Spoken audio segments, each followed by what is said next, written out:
Well, hello everyone. Welcome to P.B.M. Money. She's investing! Yay! Well, part of being a teacher, and which is kind of my jam, I guess, because I taught Bible study class for 12 to 15 years. I really don't remember how long, but a while. Then I got shut down with COVID, so then I started teaching this friend of mine about money and investing and all that, and come to find out, she had nothing and knew nothing and was living on a wing and a prayer, and she's a single mom. She had bought a home and she was sinking with this home around her neck, and so I kind of offered, she kind of accepted, and for a while it was hit and miss, and I finally sat her down and I said, now look, for the next year, meeting with me is the most important thing in your life. Because if you don't care about your financial future, why should I?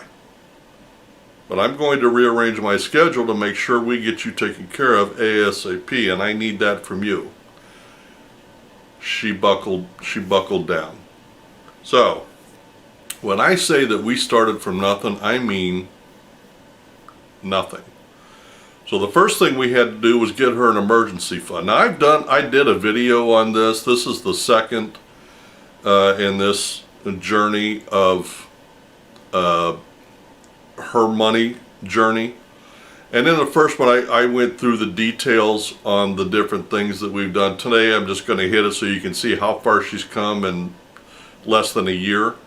But the first thing we had to do was set up her emergency fund. And when she got just to the point where we were ready to move on, she had an emergency, and that set us back 3 or 4 months.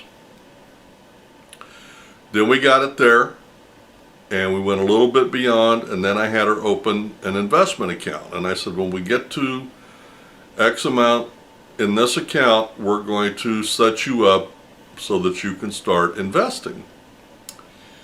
And I had talked to her previously about either being active investor on stocks, or if she wanted to just buy an S&P 500 index fund and call it a day. And she said, oh, definitely the index fund. I don't want to fool with stocks. I said, okay. So we got there about 2 or 3 weeks ago. And so she went in and set up her Fidelity account. We did some research along the way, and she was most comfortable with Fidelity. So she set that account up. Had some problems with it, but she texted me today, and I told her what she needed to do to fix it, and she wanted me to just jump in and fix it, and I said, no, I'm not doing that. It's your account and your money. You take the time and go figure it out. So she texted me today and she says, hey, my investment is making money. I can see it right here, right now. I said, cool. So she's investing. Now, what we did this last week is I laid out the game plan for the rest of this year and next year. And the game plan goes like this. We're going to concentrate everything, all the resources we can, into her emergency fund to get that as big as we can through the end of the year. And we're going to keep the, she's got $200 a month going into her investment account. And we're going to keep that going, but we're going to throw, because she can work overtime, and we haven't even gone over her budget to cut it yet. So there's going to be room. But we're going to throw everything we can at this emergency fund, because once we get that emergency fund where we want, here's the game plan for starting in January. I had a talk with her about income streams, which of course she knew nothing about. And I said, well, you will never be able to save yourself to wealth. That's not how it's done. You have to save and take incremental steps along the way to increase your income streams. And so, first step here is we're going to get you another income stream, but it's going to take a couple of years. And I said, you know, investing in anything is mostly fighting inertia. You know, the first one's going to take us a couple of years, the second one will take us a little less, the third one a lot less, the fourth one almost quickly. And so, the goal is going to be $12,000 in her home account in 2 years. And when we get to that goal, we're going to go buy her a little piece of rental property. And then we're going to take what cash flow that has, plus what she's got is doing now, and then we'll get her a third one. And it looks like, based just on rough guesstimates, it looks like in 5 years she ought to be saving around $15,000 a year. That's if she sticks to it, if she meets her goals. And that's really not out of the realm of possibility. Now, to show you how far she's come, I want to tell you this. I wrote all the numbers down. When we first got started, I told her to go to the bank and open the emergency fund and put $100 a payday in there. She called me from the bank and she said, yeah, I'm not doing that. She said, I'm going to make it $30 a week till I can get comfortable with it. I said, well, okay, it's just going to take longer, but okay. So then I told her I wanted her to do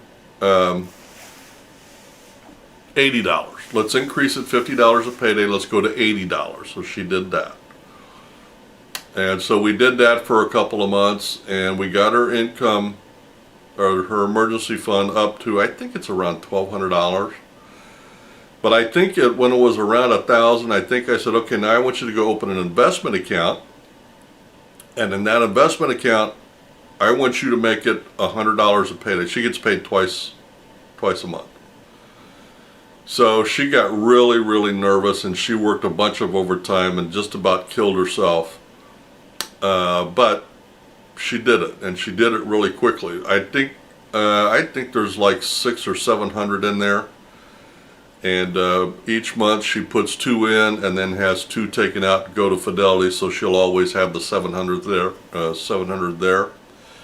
So she's saving $200 in her investment account, and she's saving $160 a month in her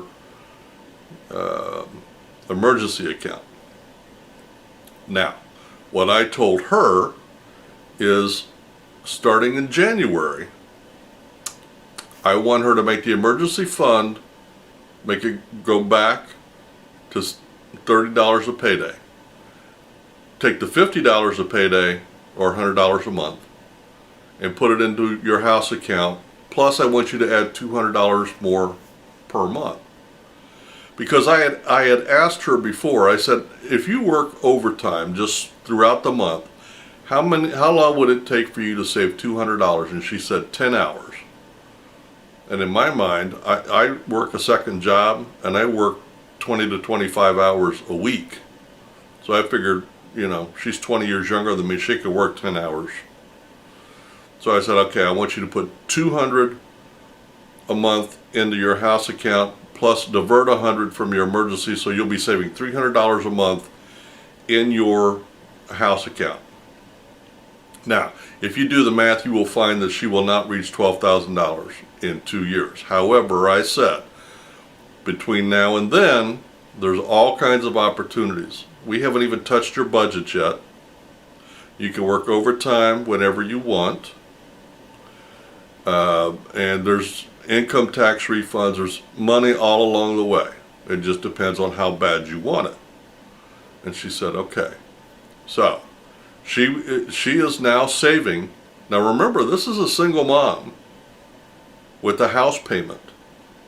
She's now saving, $360 a month. Come January, she's going to be saving $560 a month. Not bad.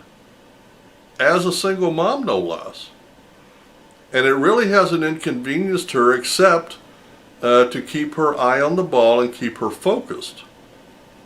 And I know a little bit about her budget. We could get another $200 or $300 easily. And it's not like she makes a lot. I don't really know. I think she makes around $40,000 a year. So to save that with the house payment and a teenage daughter in the house, pretty impressive. Now, I just wanted to bring everybody up to speed because at some point I'm going to encourage her to start doing these videos and recording her journey on video.